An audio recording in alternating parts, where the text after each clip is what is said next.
हाय, आप देख रहे हैं इंडिया न्यूज़ इन खबर और मैं हूं विष्णु शर्मा। एक बड़ी खबर ये है कि मल्लिकार्जुन खड़गे क्योंकि हार गए थे तो कांग्रेस को दूसरा नेता चुनना था जो संसद में उनकी आवाज़ बन सके, लोकसभा में उनकी आवाज़ बन सके। हालांकि विपक्ष का नेता लायक उनके पास वोट नहीं है, यानी सीट नहीं है, 10% सीट होनी चाहिए। तो ऐसे में वो नाम, वो चेहरा चुना गया है जिसका पूरा बैकग्राउंड आप जानेंगे, ऐसी दिलचस्प बातें उनके बारे में जानेंगे तो चौंक जाएंगे।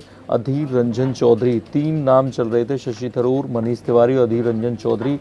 लेकिन अधीर रंजन चौधरी जो ममता बनर्जी को अरसे से टक्कर देते आ रहे हैं, उनके बारे में तमाम दिलचस्प बातें आपको आज पता चलेंगी।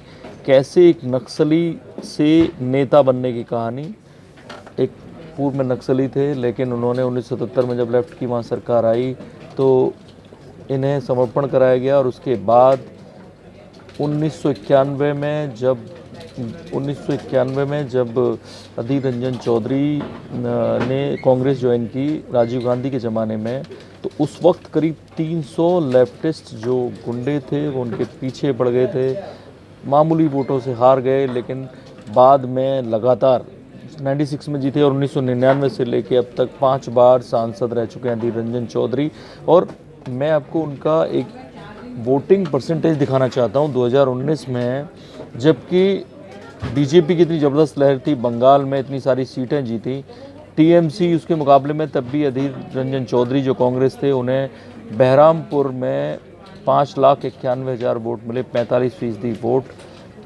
और जो दूसरे जो कैंडिडेट थे, बीजेपी के कैंडिडेट को देखिए, यहाँ पर केवल 1,41,000 वोट मिले। और जो अपूर्वा सरकार है आईटीसी की, उन्हें 5,10,000 वोट मिले।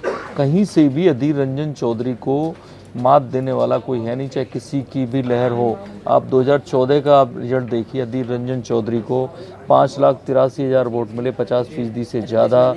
और यहाँ पर बाकी कोई पार्टी यानी बीजेपी तो 81,000 पे आके अटक गई। तो ऐसे में ममता बनर्जी भी अधीर रंजन चौधरी की बादशाहत बहरामपुर और मुर्शिदाबाद ज़िले में पड़ता है, वहाँ ख़त्म नहीं कर पा रही।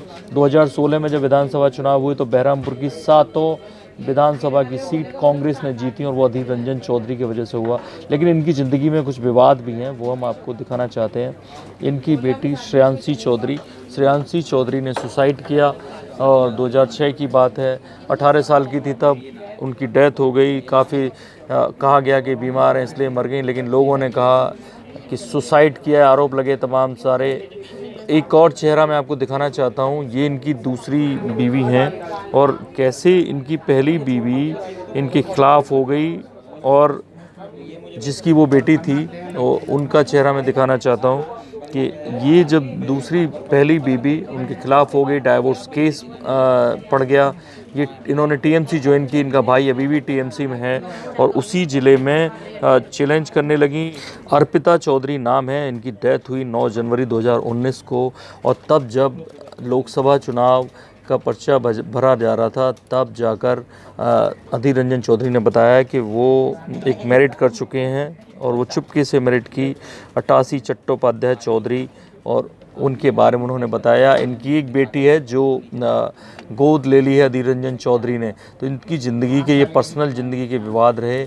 और मैं आपको बता दूं कि कैसे अधीर रंजन चौधरी की ये सारी खबरें आप देख सकते हैं। कांग्रेस फाइंड्स से champion in farmer naxalite Adhir Ranjan Chaudhary में पूरा कैसे लेफ़्ट फ्रंट के मुकाबले अधीर रंजन चौधरी को खड़ा किया गया। वो अभी भी बंदा लेफ़्ट के खिलाफ भी खड़ा हुआ था, 5 बार सांसद रह चुका है कांग्रेस में। आज अधीर रंजन चौधरी से ज़्यादा केवल एक सांसद है जो केरल के हैं, और वो क्योंकि हिंदी नहीं बोल पाते इसलिए उनका मुकाबला खारिज हुआ। और ऐसे में केवल सोनिया गांधी है 5 बार की सांसद। इधर 3 बार सांसद रहे शशि थरूर, दूसरी बार मनीष तिवारी बने, इसलिए उनको डाउन किया गया। लेकिन कैसे अधीर रंजन चौधरी मुर्शिदाबाद ज़िले के हीरो, रॉबिनहुड बोले जाते हैं। कोई भी आए, चाहे वो लेफ़्ट आए, फिर उसके बाद ममता बनर्जी आई और उसके बाद अब बीजेपी, और तीनों ही मुकाबलों में अधीर रंजन चौधरी वहाँ लगातार खड़े हुए हैं। उन्हें पीसीसी प्रेसिडेंट बनाया गया बंगाल का, उससे पहले मुर्शिदाबाद के थे ही, और लगातार अब पहली बार नेशनल ऐसी जिम्मेदारी दी जा रही है। हालांकि मनमोहन सिंह सरकार में रेल राज्य मंत्री रहे हैं, पीसीसी का चीफ पश्चिम बंगाल का संभाल चुके हैं, और अब एक बड़ी जिम्मेदारी मिल रही है मल्लिकार्जुन खड़गे की जगह कैसे संसद में जितने राहुल गांधी की तरफ आक्रमण होने वाले हैं उनको तो संभालना ही, विपक्ष पे लगातार हमला करना भी। और ऐसे में तमाम, क्योंकि विपक्ष के नेता का सीधे सीधे पद ना हो, लेकिन तमाम समितियों में उनको नॉमिनेट किया जाएगा। और वहाँ अधीर रंजन चौधरी जो फॉर्मर नक्सलाइट है और जो लगातार ममता बनर्जी लेफ्ट और उसके बाद अब बीजेपी से अकेला टकरा रहा है, क्या वो अपनी ताकत देश की संसद में नरेंद्र मोदी जैसी पावरफुल सरकार और इतने ज़्यादा मजबूत विपक्षी दल बीजेपी से टकरा पाएगा, ये देखना वाकई में दिलचस्प होगा।